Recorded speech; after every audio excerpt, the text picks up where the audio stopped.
You know, ay, ito ay Huwebes namin, February 19, 2026. Nandito lang ako sa isang Scala, no? Way station sa US 53. Mga 3 oras ang layo mula sa, or bago tayo makarating ng customer. At huminto lang ako dito dahil nga alas 2 ako ng madaling araw nagsimula. At nakaramdam ako ng antok kaninang alas 6 yata yun. Kaya huminto muna ako rito para matulog. Natulog ako ng 1 oras at kalahati. So ngayon, gising na ako. Kaya umiikot lang ako dito sa tractor, sa ating sasakyanan, para check lang. Baka mamaya habang natutulog tayo, may nagloko. Wala naman ako nakikitang kalokohan. Pero grabe, men. Winter na naman. Parang nagdilang anghel ako, ah. Para ako nasa ibang planeta, men. Kahapon, grabe, parang springtime na. Tapos ngayon, putik. Ba naman yan, men? Namuti na naman dito. Pero, go rin na tayo. Punta na tayo sa customer. Dahil anong oras na, Kaloy? Magre-reset ka pa sa kalsada. Pero ayos lang, ayos lang. Maaga pa naman tayo dahil anong oras na ba? 7:30 ng umaga ngayon, men. At yung aking delivery ay mula alas 8 ng umaga hanggang alas 3:30 ng hapon. So 3 oras na lang. 7:30, so ano ba to? 3 hours and a half. Sabihin mo lang ganun. Dahil yung kalsada ay ayos naman, yung kalsada na plow na. Ayos naman. Kanina putik. Puting-puti yan. At least ngayon na-plow na yata nila. Tapos punta na tayo ng customer, man. Anong oras na? Mga alas 10:30 or alas 11 nandun ako. So mahaba pa yung oras natin. Hindi tayo nagmamadali. Kaya dahan-dahan lang. Chill lang tayo sa pagdadrive, no? So let's go, man. Ayos namin. Itong scale na to, paikot to, ah. Saan ang exit na ito? Okay. Pinaikot-ikot ako nito, ah. Ayos na. Nakita ko na yung rampa. Puting-puti yung kalsada, man. Ay. Pero ayos na. We're back on the road. US 53 North. Papunta ng International Falls, Minnesota. So, drive muna ako at medyo foggy. Di ba fog ba to? Basta parang snow showers. Okay naman yung kalsada, dry na. So, magdadrive muna ako. Kailangan ko mag-focus dito, men. 3 oras na lang, nasa customer na. Tapos, nakakunod. Magka-aberya pa, di ba? Kaya mamaya na tayo mag-vlog. Ang vlog nilalagay din sa tamang oras yan. Ayos namin, kumalma na ang panahon dito. So nandito na ako sa syudad na ang tawag ay Superior, Wisconsin. At katabi natin yung yung isa sa mga 5 Great Lakes ng Canada, yung Lake Superior. Ayos. Baka dito ako mag-reset. Oo, dito na lang ako mag-reset. Doon, may nakita akong truck stop doon, eh. Doon sa may bandang traffic light doon. Doon na lang ako mag-reset. Ang dami nakaparadang truck.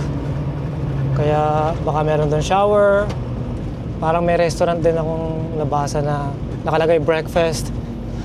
So, doon na lang siguro ako mag-reset ng 36 hours. Ganda naman ng na to. Syudad. Tahimik.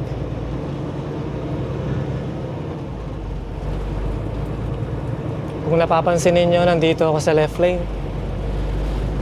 Kahit hindi naman tayo kakaliwa. Kasi nakalagay sa road sign, trucks use left lane. Kaya dito tayo sa kaliwa. Siguro dahil may mga bahay-bahay sa kanan, yung mga taga dito, papasok ng highway na to para hindi mo na kailangang mag-merge or para magbigay ka ng daan para sa kanila, no? Parang gano'n yung nakikita kong logic kung bakit gusto nila na yung mga truck kaysa kaliwa lang. Kaliwang line. Kaliwang lane. Yeah, man. Anong kaliwang line? Ano yan? Front line. Ganda pala dito. Pero hindi pa ito yung pinakasyudad ng Superior. Ang alam ko. Pero nakalagay kasi City of Superior. So, meron ding isang truck stop dito. Ayun may Catskill. Dyan yata ako huminto noon. Quick Trip. Mismo, baka dyan ako mag-reset. Ang daming lugar pa. Dyan nga ako huminto noon. Naalala ko yan. Fuel Islands tapos parking sa likod niya. Dyan ako huminto noon para mag-break. May truck diesel din dito. Dami naman pala ng mapaparkingan dito. Ayos. Yun nga lang, mga 3 oras pa ang biyahe dito So titignan ko kung aabot yung aking oras. Aabot naman siguro kasi may matitira sa akin mga 5 hours. Kasi bago ako nagsimula, meron pa akong 13 hours. So, mula sa pinaghintuan ko, mga 6 na oras yon. So, meron pa ako siguro mga 6-7 hours na matitira. So, makakabalik ako dito. Dito na ako mag-reset doon sa may Quick Trip o kaya yung Circle K, yung isa. Kasi banda doon sa International Falls, wala naman ako nakitang mga truck stop doon. Ito lang yung napansin ko. Kasi naalala ko dito ako huminto noon. Doon sa may Quick Trip. Dahil nga pangalawang beses ko nang magde-deliver dito sa customer na to. So, yun lang yung isang naalala ko. Yung pagpasok ko sa truck stop, Fuel Islands, tapos nagpark ako sa Coldly noon. Ayos na. Hindi ko makakalimutan to kasi katabi ng Lake Superior. Superior, Wisconsin, man. Laki ng planta na to. Ano kaya to? Ano kaya yan? Pero napakaganda ng tanawin talaga dito, man. Ang mga tao dito, superior talaga. Pataasan sila dito, man. Mga superior mga yan. Diba sa Toronto, ang tawag nila mga Torontarian. Sa Manila, ang tawag nila Manilenya, Manilenyo. Dito, superior lahat. Superiority. Barko pala to. Ano yan? Ano yan? Dagat nga. Ano nga pala? Dagat tuloy. Lake nga pala yan. Ayun may mga tao. Ayos Port pala to. Meron pala ditong port. Ginagawa na to. Traffic. 1 lane lang kasi. Ay. Ano to? Superior Ledge Ground. Ano raw? So may DMV. Diyan sila kumuha ng lisensya, no? Department of Motor Vehicle. Tama ba? Ito na. 53 North ulit tayo. Papunta ng Duluth o Duluth. Ano kayang maidudulot na ito sa atin? Ha! Ayan barko na naman Wow! Lucky, man! Parang nisente lang no? Naalala ko nga to, Halver Lines. Yung truck line na yan. Naalala ko yan. Grabe, laki ng barko Hey! Shoutout sa mga seaman dyan Tropa ko si Toti. Shoutout sa'yo, men, dating seaman. May pangalan pa yung barko Edward L. Ryerson. Kaso frozen naman yung lake. Paano kaya nila iaandar yan? Matagal lang nakatenga yan dyan. No? Ganda rito. Ayan ang Lake Superior, yung nakikita nating lake na yan. Na-covered ng snow ngayon, pero sa banda ron, tubig na siya, men. Wala lang snow doon. I mean ice. Wala na yung ice doon. Ganda dito, men. Peaceful. Grabe, no? Maganda. Relax ka lang dyan, men. Yung lake, merong parte na tubig, may parte rin na ice. Ang temperature pala dito, -3 Celsius or 28 Fahrenheit. Ito naman, dulot.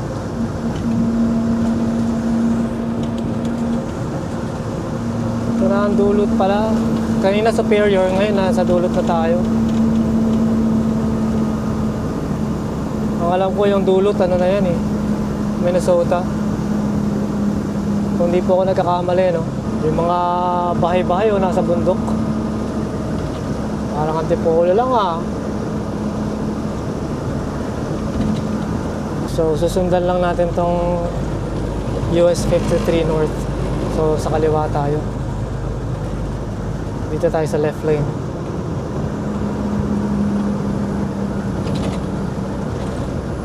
Left lane tayo, men. Paglagpas na itong kotse.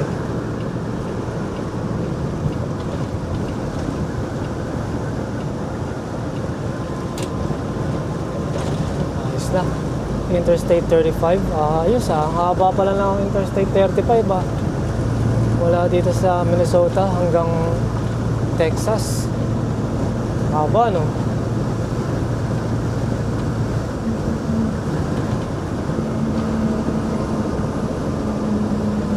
Grabe yung bundok oh. Talagang tinayuan nila ng bahay.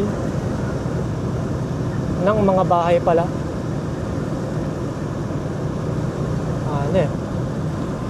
Ayan na pala, Minnesota, men.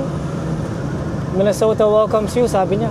Nakatabi pala siya, yung dulot sa Minnesota, tapos sa baba niya yung Superior sa Wisconsin naman. Hanep. Dadaan tayo sa mga bahay-bahay sa bundok, men. Hindi naman tayo dadaan, pero magdadaanan natin.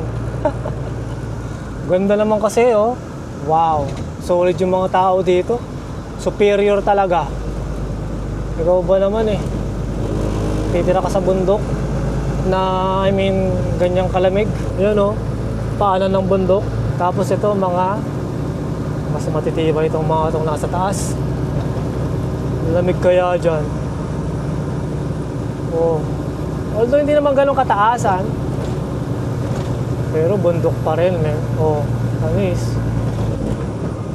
Ayos itong mga to ah. Oh, nakita mo yung driveway ng pickup truck oh. Masyado naman yung, steep. Bagay, pati itong kalsada na to, steep.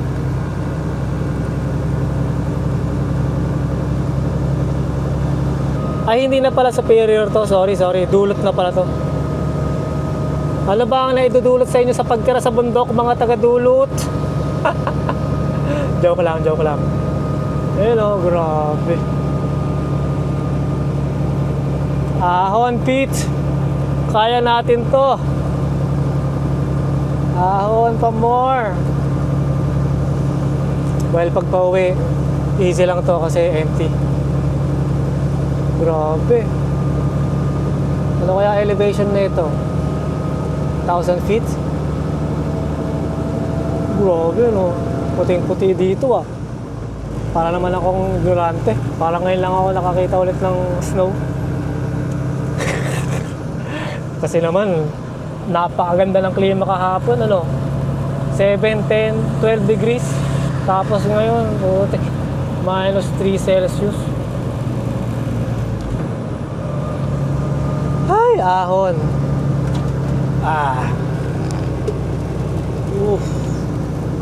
Kailangan ko mag 4 ways. Dahil 20 miles per hour lang tayo. Bigat. Aray ko po.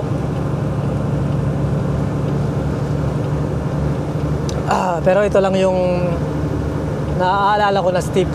Wala nang iba. If my memory serves me right, wala na akong madadaanan pang mga bundok-bundok dito. Ito lang.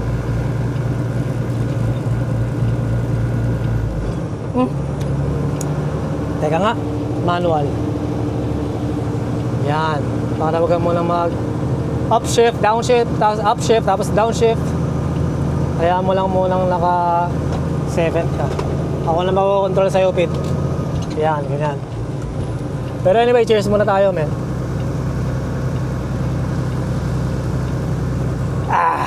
Excuse me po. Cheers sa isang napakalamig na umaga.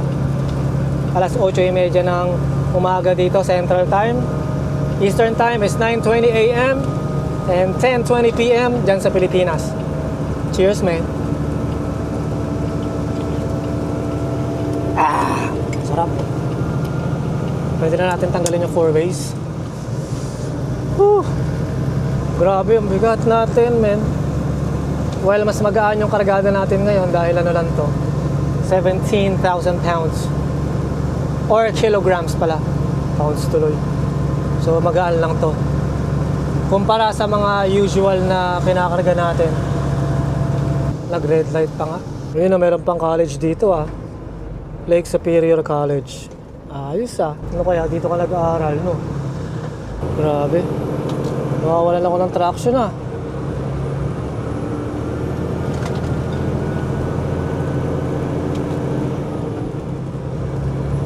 At least maganda naman yung yung visibility natin. Right lane must turn right. Meron bang right lane dito? Mismo. Ganda naman ng no? Tanawin, parang pelikula, nakaka-relax sa mata. Pero ang taas ng ditch nila. I mean snowbank dito sa shoulder. Taas. Ibig sabihin, grabe yung snow dito ng mga nakaraan. Mismo. Oops. Ano to, pababa? Ay, red light na naman. Ano ba naman? Kapag dumaan ka sa paakyat, ingat-ingat ka lang. Kapag may mga blind curves, kapag nasa pinakatuktok ka na, no? Kasi sabi nga nila, what goes up must come down. Ay, ito na, baka pababa to. Aray.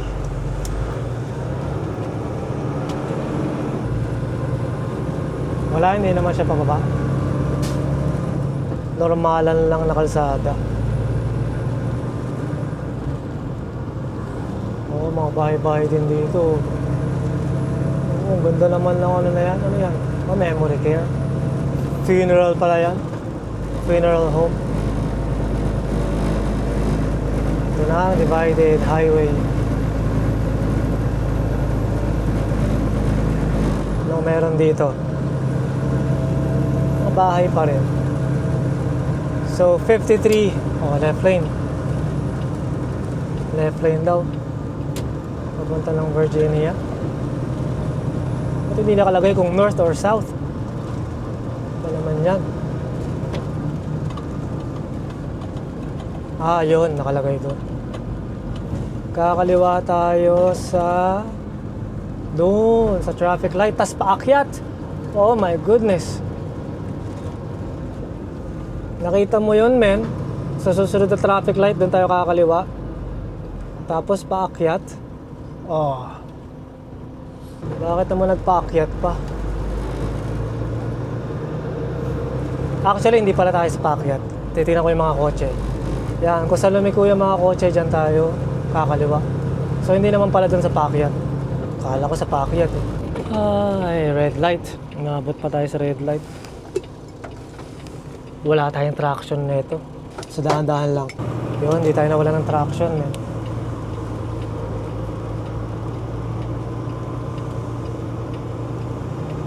Kalakalali, abe. Mataluros. Mataluros yung dalan, abe. Hindi naman madulas. Sabi ko. Ngayon, dire-diretso na to. Hanggang makarating tayo sa customer. Another red light. Ba naman? Wow, maganda rin to. Ang daming services dito, men. Merong gym, merong gupitan ng buhok, merong hotel, Chick-fil-A, Best Buy. Wow, kumpleto rin pala dito. Oh, may bookstore, Applebee's. Ayos ah. Kumpleto rin dito. Hindi sila papahuli dito, men. You know, Applebee's, Chick-fil-A. Ano ba yan? Shopping mall? Oo, shopping mall nga. Miller Hill Mall. Ayos ah. Yan o, Chick-fil-A. Ayan na shopping mall nila. Miller Hill Mall. Ayos no. May Target, Best Buy. Ayos din dito sa dulot. Marami rin maidudulot to sa mga tao dito. TJ Maxx. Ayos ah, kompleto rin dito ah. Hobby Lobby. Hanep. Kompleto. Naalala ko yung nagpunta ako last month sa Saguenay, Quebec. Ano naman yun, norte ng Quebec. Akala ko maliit lang na syudad. Search nyo yun, Saguenay, Quebec. Ang ganda, ang laki pala nun. Kompleto, may Costco nga men. Costco, Walmart. Kompleto rin dun. Akala ko maliit lang na taon, parang yung mga maliliit na syudad dyan sa Northern Ontario. Kagaya ng Dryden, Kenora, saan pa ba? Cochrane, Kapuskasing. Akala ko ganun lang.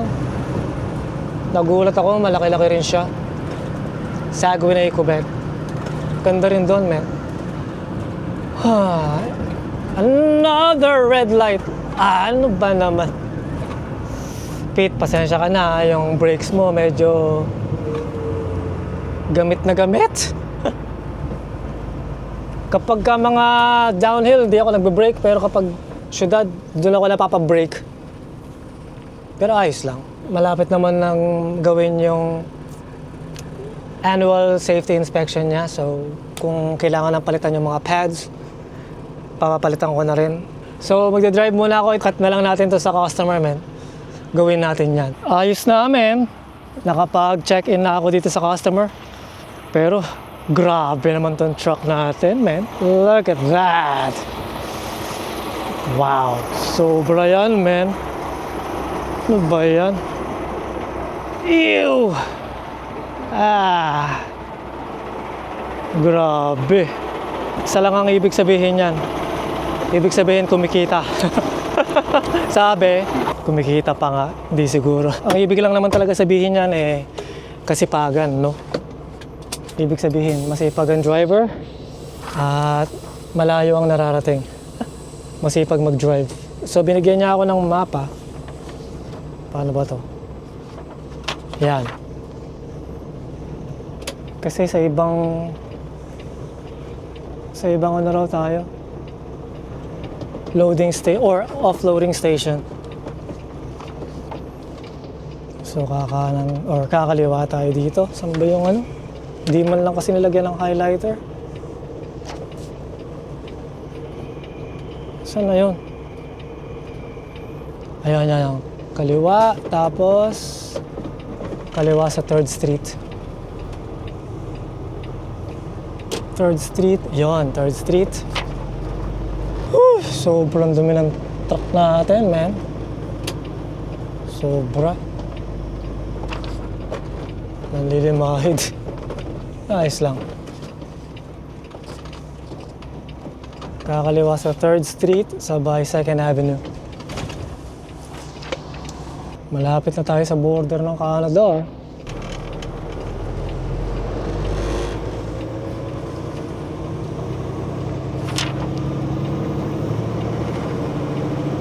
Saan yung 2nd Avenue? 3rd Avenue pa lang to eh.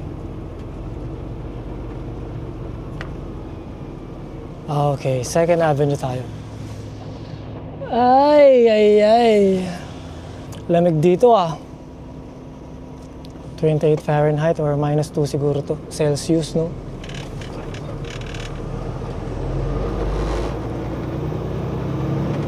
So, ito na yung 2nd Avenue. Sabay mayroong gate. Bago dumating ng Riles.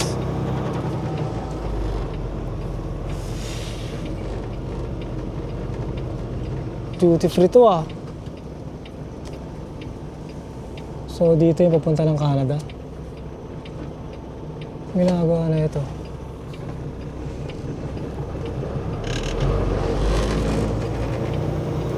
Pinagbigyan ako nito ah.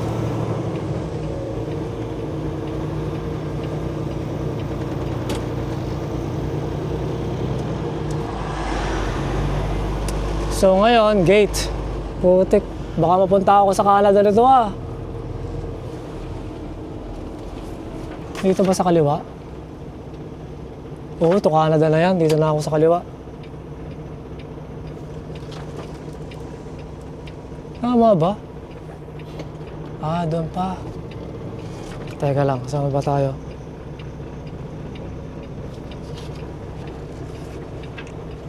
Putik. Bago dumating ng trucks.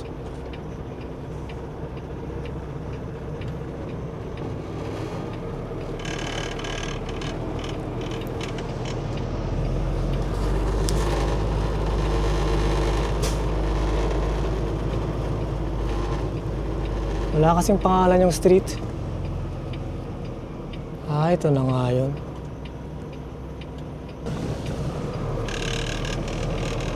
Pag dumiretso ako dyan, makababalik na tayo ng Canada. Hindi tayo pwedeng pumunta dyan. Kasi wala tayong manifesto. So ngayon, paparada lang ako sa Gedli. Saan yung paradahan? Parang wala naman ako mapaparadahan na ito. Ito na yung customs border ng ano. Dito ba? Stop sign! Stop!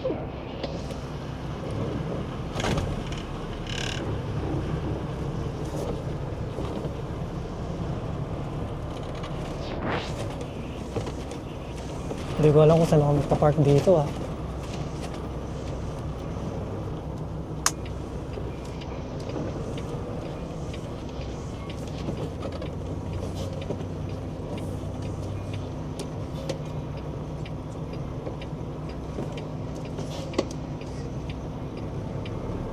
Ito na yung sundo natin.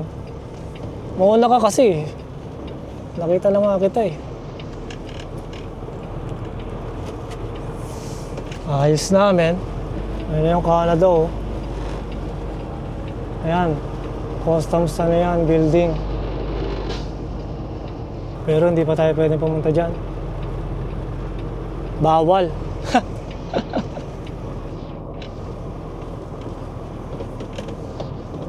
Kulit ng buhok ko, ay tali ko nga. Static, man.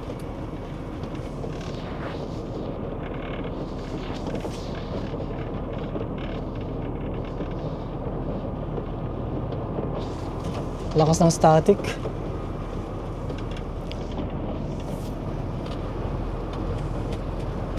Oh, dito na.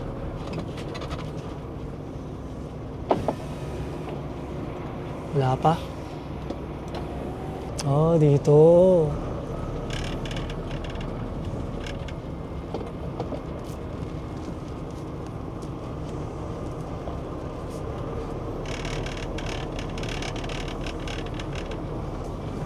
Iba nga to. Hindi dito yung unloading station ko noon.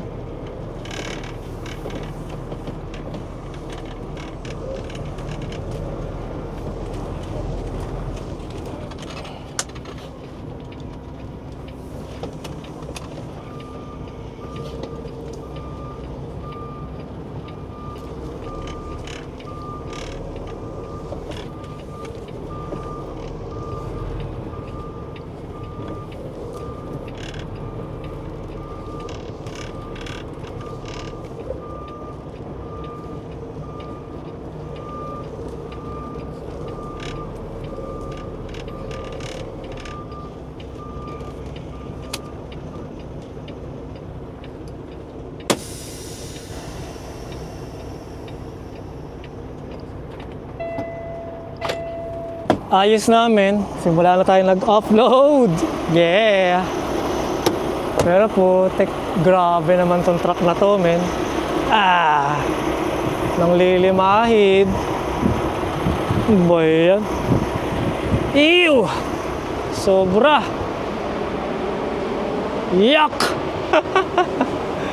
Grabe, no? Pero kahit ganyan pa man, nilinis ko na yung mga ilaw-ilaw na yan para kita pa rin tayo kapag meron tayong turn signals, brake lights, and whatnot. You know? Ay, yung dulas. Putik. Ice yan ah. So, ito ang ginamit ko, 2-inch hose. At gumamit ako ng dalawang fitting. Tapos, airline nila yung ginamit ko. Pero grabe yung truck natin. Sobrang dumi ah. Parang naging kulay itim yung ano natin ah. Fender. So meron na lang akong 5 oras na cycle time. 3-hour drive. Hindi na ako makakabalik sa Superior, Wisconsin. Pero ayos lang. Baka mag 10-hour sleeper lang ako dito tapos balik ako doon. Doon ako mag-reset. Dahil wala na eh. 5 hours and 17 minutes na lang ang natira sa aking 70-hour duty hours. Parang gano'n. Kaya, kailangan ko na mag-reset. Ay. Sis, Bombay. Pero mukhang mabilis naman ito mag-offload. Ayan ang ating current load suspension natin sa drive axles. Bilis lang. Kanina mga 5-10 minutes ago, 70 PSI yan. Tapos ngayon, 50 na lang. Pahinga muna. Paano kaya ito? Gaano kalayo yung Superior? 3 hours yun eh. Pero mamaya ko naisipin to, magre-relax muna ako, men. Tapos cut ko na lang to kung saan man ako mag-reset ng 36 hours, man. Grabe. Pangalawang reset ko na to sa kalsada. Huling reset ko sa kalsada nung last week ng January. Diyan naman sa Saguenay, Quebec. Tapos ngayon, second week ng February, reset na naman. So, isa lang ang ibig sabihin nun, man. Booming na ulit ang trucking industry, sabi. Hindi nga, totoo. Wow, ang bilis matapos to. Siguro mga 10-15 minutes na lang tapos na to. Pero, yun na nga. Reset na naman ako sa kalsada. Pangalawang reset ko na to ngayong 2026. At napakagandang senyales na to kasi ibig sabihin naging maganda ang pasok ng bagong taon, man. Pero sobra yung truck natin. Ew! Kadiri! Sino ba ang driver niyan? Mukhang gusgusin. Gusgusin din siguro ang driver niyan, sabi nila siguro, no? Pero anyway, bago pa ako mag-rant, tuloy ko na lang ito mamaya kung saan man ako ihinto, mag 36 hours. So, Huwebes ngayon, February 19, 2026, 12:30 ng tanghali, Central Time. So, kung mag-reset man ako kung saan man, sabihin na natin meron ako 3-hour drive, 3 hour and a half pala. So, 1 plus 3, so 4 p.m. Central Time ang simula ng aking 36-hour reset or baka mas mapaaga pa. So, sabihin na natin 4, Friday at 4 p.m., 24 hours, 4 a.m. reset na ako. So, babalik ako ng Summit, Illinois para mag-trailer switch. Tapos, punta ako ng Chicago, mag-pick up ako ng load papunta sa Winnipeg, Manitoba, man. Sana nandyan yung mga idol natin para bisitahin natin sila. Pero kung wala man sila, ayos lang. Pero anyway, ganda ng biyahe natin ah. Kahit malayo yung empty miles mula dito sa International Falls, Minnesota hanggang Summit, ayos lang yun.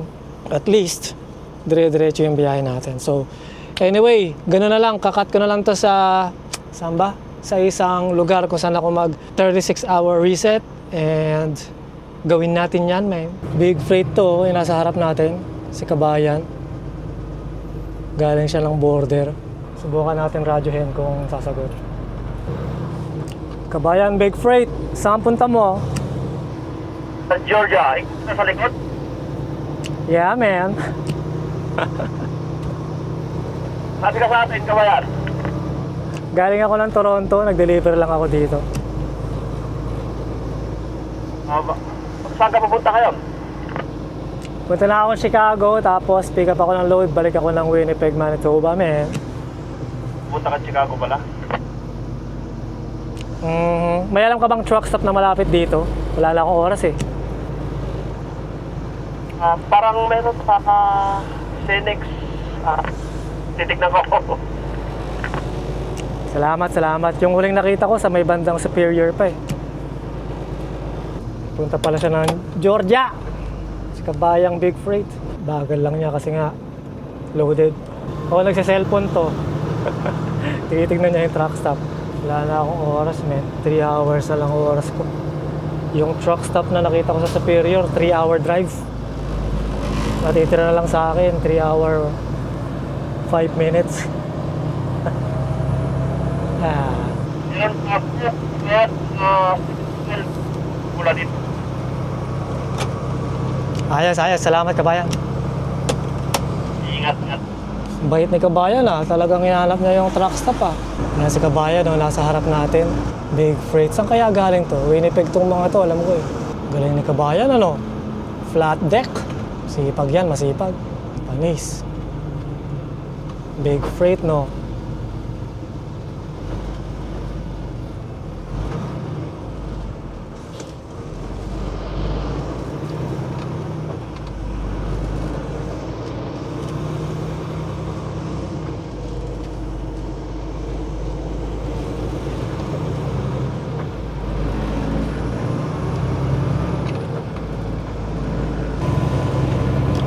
Bayan, una na ako sa'yo.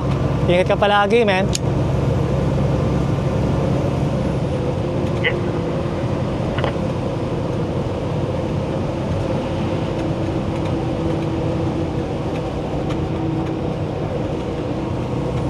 Nakakatuwa na nakakakita tayo ng mga no, kapwa Pilipino sa kalsada.